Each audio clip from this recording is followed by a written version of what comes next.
Today, the church celebrates Universal Mission Sunday. ख्रिस्त सभा आज जागतिक मिशन रविवार साजरा करीत आहे. दरवर्षी ऑक्टोबरच्या तिसऱ्या रविवारी ख्रिस्त सभा जागतिक मिशन रविवार साजरा करीत आहे. The church reminds us that our faith is not to be closed in four walls of a house. ख्रिस्त सभा आपल्याला शिकवत आहे की आपली श्रद्धा ही आपल्या घरामध्ये बंदिस्त नसावी, तर त्या श्रद्धेची आपण साक्ष दिली पाहिजे. We need to be missionaries in order to proclaim God's mercy, love and hope. आपण जुबली वर्षामध्ये आहोत आणि जुबली वर्षामध्ये आपल्याला आशेचे यात्रेकरू होण्यासाठी आमंत्रण आहे आणि म्हणून विशेषरित्या आपण आशेचे मिशनरी बनावीत असा पोप फ्रान्सिस यांचा आपल्याला संदेश आहे. हाऊ टू बी मिशनरीज, कशा प्रकारे आपण मिशनरी बनू शकतो. पहिल्या प्रथम आपण हे समजून घ्यायचं आहे की mission is God's initiative. Missionary वृत्ती ही परमेश्वराची योजना आहे. सर्व माणसांचं तारण व्हावं अशी परमेश्वराची इच्छा आहे आणि म्हणून त्या माणसाचं तारण करण्यासाठी परमेश्वराने आपण पाहतो जुन्या करारापासून सुरुवात करून नव्या करारापर्यंत आणि ख्रिस्त सभेच्या इतिहासामध्ये आजगत सर्वांना मिशनरी म्हणून पाठवलेलं आहे. परमेश्वराने अब्रामाची निवड केली आणि त्याला सांगितलं जा आणि माझा संदेश दे. परमेश्वराने मोशेची निवड केली आणि इस्रायल लोकांना पारतंत्र्यातून स्वातंत्र्याकडे दुधामलाच्या नगरामध्ये घेऊन आला.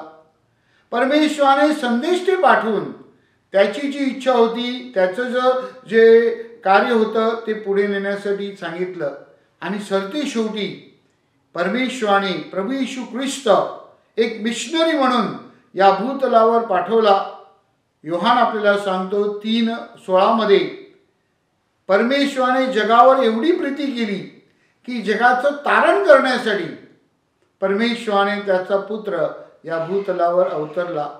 त्याच प्रभू येशू ख्रिस्ताने प्रेषितांची निवड केली आणि प्रेषितांना सांगितलं सर्व राष्ट्रांना जाऊन सांगा परमेश्वराची सुवार्ता घोषित करा. आज हाच संदेश आपल्या प्रत्येकाला आहे. परमेश्वर ह्याने जो पुढाकार घेतला आहे त्याचं जे मिशन कार्य आहे माणसाचं तारण करणे, त्यासाठी परमेश्वर तुम्हाला आणि मला आपल्या सर्वांना आमंत्रित करीत आहे की आपण परमेश्वराचं हे मिशन कार्य पुढे नेलं पाहिजे.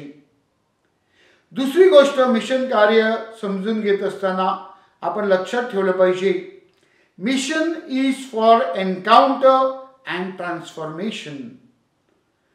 मिशनचा जो गाभा आहे तो म्हणजे परमेश्वराचा अनुभव घेणे.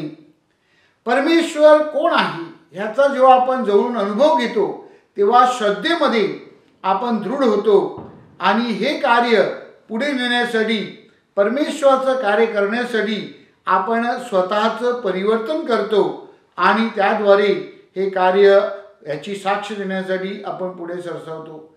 आणि म्हणून आपण प्रत्येकाने आज जणू काही चिंतन करायचं आहे की मला परमेश्वराचा अनुभव आला आहे का, त्या अनुभवामध्ये मी दृढ झालो आहे का, त्या अनुभवाने माझं परिवर्तन केलं आहे का, मला एक नवीन जीवनाची देणगी दिली आहे का. ह्या जुबली वर्षामध्ये आपल्याला संदेश दिला आहे की आपण एकमेकांना क्षमा केली पाहिजे, एकमेकावर दया दाखवली पाहिजे. आपण आपलं रिन्यूअल म्हणजे ट्रान्सफॉर्मेशन आपल्या जीवनाचं परिवर्तन केलं पाहिजे. मिशन कार्यासाठी हा जो दैवी अनुभव आहे तो फार दांडगा आहे आणि त्यामधून जेव्हा आपण पुढे जातो तेव्हा खऱ्या अर्थाने आपण परमेश्वराची साक्ष देतो आणि परमेश्वराचं जे देवराज्याचं कार्य आहे ते पुढे नेण्यासाठी त्याला मदत करतो.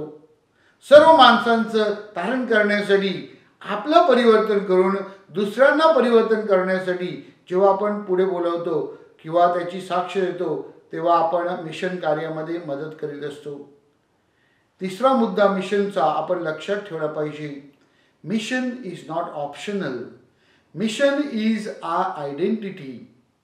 प्रिय बंधू भगिनींनो, मिशन म्हणजे मला करायला काय नाही म्हणून मी मिशन कार्यामध्ये उतरणार का? नाही.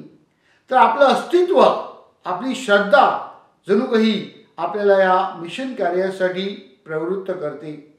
आणि म्हणून जुबली आणि मिशन हे जणू काही दोन्ही एकाच नाण्याच्या दोन बाजू आहेत. जुबली आपल्याला आशा धरायला शिकवते आणि मिशन आपल्याला कृती करायला शिकवते. जेव्हा आपण आशा आणि कृती एकत्र करतो तेव्हा आपण आशेचे यात्रेकरू बनत असतो. आपल्या प्रत्येकाकडनं मिशन कार्याची अपेक्षा आहे, कारण आपलं अस्तित्व हे मिशनमधून निर्माण होत असते. जो अनुभव आपल्याला परमेश्वराचा आलेला आहे, तो अनुभव जिथे आपण राहतो, जे आपल्या आजूबाजूला आहे, ज्यांच्याबरोबर आपण कार्य करतो, सेवा करतो, काम करतो, अशा सर्व लोकांमध्ये जेव्हा आपण परमेश्वराच्या कार्याचा संदेश देतो, आपल्या जीवनाद्वारे त्याची साक्ष देतो, तेव्हा निश्चितच आपण हे मिशन कार्य पुढे नेण्यासाठी मदत करीत असतो. शेवटी आपण लक्षात घेतो की ह्या वर्षी जणू काही आपला मिशन संडे आपल्या दीपावलीच्या सणाच्या जणू काही बरोबर उंबरठ्यावर आलेला आहे. आपले हिंदू बांधव हे आपल्याबरोबर दीपावली साजरा करीत आहेत आणि या दीपावलीच्या प्रकाशाच्या सणाच्या दिवशी आणि आपण जणू काही सांगत आहोत की परमेश्वर जो प्रकाश आहे त्याचा प्रकाश सर्वत्र पसरला पाहिजे आणि त्याद्वारे आपण जीवनाचा जणू काही आनंद, अंधकार दूर करून आपण प्रकाशाचं राज्य निर्माण करण्यासाठी प्रयत्न केले पाहिजेत. मिशन संडेद्वारे परमेश्वराचा प्रकाश सर्वत्र पसरावा, सर्वांचं तारण व्हावं म्हणून विशेष प्रार्थना करूया.